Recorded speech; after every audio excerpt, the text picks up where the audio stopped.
जिसमें गुरु तेग बहादुर जी को उनकी 350 साला शहादत दिवस पर उनके प्रति श्रद्धा सम्मान अर्पित करने के लिए विधानसभा के अंदर 270 के तहत स्पेशल सेशन बुलाया गया। इसी दौरान सबसे पहले 2 बजे मैंने ये प्रस्ताव रखा। इस प्रस्ताव के बाद मैं बोला इसके ऊपर। मेरे बाद बीजेपी के कुछ अन्य एमएलए भी बोले, आम आदमी पार्टी से भी एक एमएलए बोले। 3:32 पर जब आतिशी जी ने बोलने से इनकार किया, अध्यक्ष जी ने पहले पूछा आतिशी जी से आप बोलना चाहती हैं, उन्होंने मना किया कि मुझे गुरु तेग बहादुर जी की शहादत पे कुछ नहीं बोलना। तो आखिर में 3:32 पर मुख्यमंत्री जी बोलने के लिए खड़ी होती हैं। 3:48 तक वो बोलती हैं और फिर रविंद्र इंद्राज जी खड़े होते हैं अगला एजेंडा लेने के लिए। स्पीकर जी बोलते हैं। 3:49 पर आतिशी जी 1 मिनट बाद खड़ी हो जाती हैं और चिल्लाना शुरू कर देती हैं कि पोल्यूशन पे चर्चा करो, पोल्यूशन पे चर्चा करो। इसी दौरान 3:50 पर परवेश वर्मा जी खड़े होकर आतिशी जी को जवाब देते हैं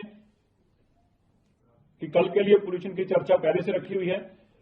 और आतिशी जी वो अपशब्द बोलते हैं जो मेरी हिम्मत नहीं है कि बोलने की भी। आपने सुना क्या सम्मान करो, किसका सम्मान करो, आपने सब सुना है। जब गुरु तेग बहादुर जी के शहादत पर उनके सम्मान के प्रति 270 के तहत एक चर्चा की जा रही थी, ना तो इससे पहले कोई ऐसी चर्चा थी जो नाम उन्होंने लिए, जो उन्होंने कहा इनका सम्मान करो। मैं बार बार कह रहा हूं कि मैं वो शब्द भी नहीं बोलने ठीक समझता। आतिशी जी ने जो अपशब्द बोले वो किस रेफरेंस में बोले, क्या आतिशी जी बता सकते हैं उन्होंने शब्द क्यों बोले थे, उन्होंने शब्द किसके लिए बोले थे? क्योंकि सुबह से लेके तो गुरु तेग बहादुर जी के ऊपर ही चर्चा हो रही थी और इसके बाद भी वैसी चर्चा नहीं थी। लेकिन पहले पाप किया। मैं उसी पल जब आतिशी जी ने ये शब्द बोले हैं उसी वक्त मैं खड़ा हो गया हूं और मैंने उसी टाइम एतराज जताया। आप आतिशी जी की वीडियो सुनिए, जो हाउस की वीडियो चल रही है उसमें मेरी पीछे आवाज उसी वक्त आ गई है। मेरे बाद कपिल मिश्रा जी ने भी इस पे बोले और उसी वक्त आके अनिल शर्मा जी की भी आवाज आ रही, वह भी इसके ऊपर बोले कि आतिशी क्या बोल रही हैं आप। आतिशी जी उसी वक्त विधानसभा छोड़कर भागे। 3-4 दिन से 5 दिन से उस दिन से वो लापता है। गुरु तेग बहादुर जी के प्रति अपशब्द बोलने वाली आतिशी मार्लिना जी लापता है। लेकिन आम आदमी पार्टी अरविंद केजरीवाल जी ने बजाय इसके इस पाप के लिए वो माफी मांगते, इस पाप के लिए वो सजा उनको होती, इस पाप के लिए उनको पश्चाताप होता, उन्होंने बकायदा पंजाब पुलिस को इस्तेमाल किया।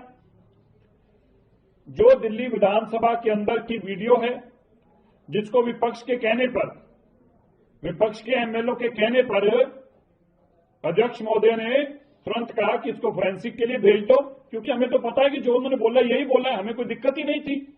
लेकिन जब इनको ये लगा कि अब तो फोरेंसिक के पास चले जा रही है, अब तो वहां से रिपोर्ट आ जाएगी और हम बच नहीं पाएंगे कभी, तो इन्होंने पंजाब पुलिस को इस्तेमाल किया जिसकी कोई जुरिडिक्शन नहीं थी। ना तो विधानसभा पंजाब में थी, ना तो ट्वीट करने वाले मंत्री पंजाब में थे, ना वीडियो डालने वाले मंत्री पंजाब में थे, ना आतिशी पंजाब से थी, ना लीडर ऑफ अपोजिशन जो आतिशी जी हैं उनका कोई पंजाब से था। लेकिन पंजाब में उनकी सरकार है तो उन्होंने सरकार का इस्तेमाल करके, गैर कानूनी इस्तेमाल करके पंजाब पुलिस को भी इस पाप का भागीदार बनाया। अब ये पाप आतिशी जी का अकेले नहीं रह गया। आतिशी जी के साथ साथ इस पाप में जहां केजरीवाल जी भागीदार हैं वहां पंजाब पुलिस भागीदार है, वहीं भगवंत मान जी भागीदार है। आज उनकी भी भागीदार इसमें है। मैं ये कहना चाहता हूं, जब गुरु तेग बहादुर जी की महान शहादत दिल्ली में हुई तो औरंगजेब ने भी इसको धर्म के नाम पे जस्टिफाई करने की कोशिश करा। मौलवी से उनके खिलाफ फरमान सुनवाया गया। उसको लगता था उसकी राज सत्ता है वो जो भी इतिहास स्थापित करना चाहेगा वो कर सकता है, लेकिन आज सत्ता ऐसे टिकती नहीं है। आज उस औरंगजेब के पापी का कोई नाम लेने वाला नहीं बचा। मैं जिस तरह से केजरीवाल जी ने ये काम किया है, ये केवल अपनी राज सत्ता की ताकत के ऊपर इस पाप को दबाने की कोशिश कर रहे हैं। वह भी अपनी राज सत्ता के दम के ऊपर इस पाप से आतिश जी को बचाने की कोशिश कर रहे हैं। वह भी पंजाब पुलिस के ढांचे को इस्तेमाल करके, जबकि संघीय के लिए ये एक बहुत बड़ा खतरा है। ये संघीय ढांचे के लिए ये सबसे बड़ा खतरा बन गया है कि आप किसी भी स्टेट में किसी भी विधानसभा के अंदर हुए काम के लिए मुकदमा दर्ज कर दें। लेकिन जो पाप केजरीवाल जी ने किया है, मुझे उससे ज्यादा दुख है उसके हिस्सेदार भगवंत मान जी बने। ये काले अक्षरों में लिखा जाएगा। एक स्पष्ट वीडियो है सामने, जिस वीडियो को आतिशी जी ने भी खुद ट्वीट किया है,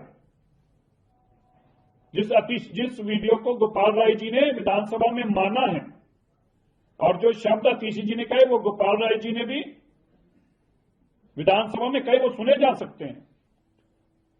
इसके बावजूद मैं ये एफआईआर आपको पढ़ के सुनाना चाहता हूं। एक ड्रामेबाजी करी और क्या लिखा कि किसे बचाने की कोशिश की जा रही है आतिशी जी को, और उसके लिए पंजाब पुलिस को इस्तेमाल किया जा रहा है। लिखा है जी, the viral clip is selectively edited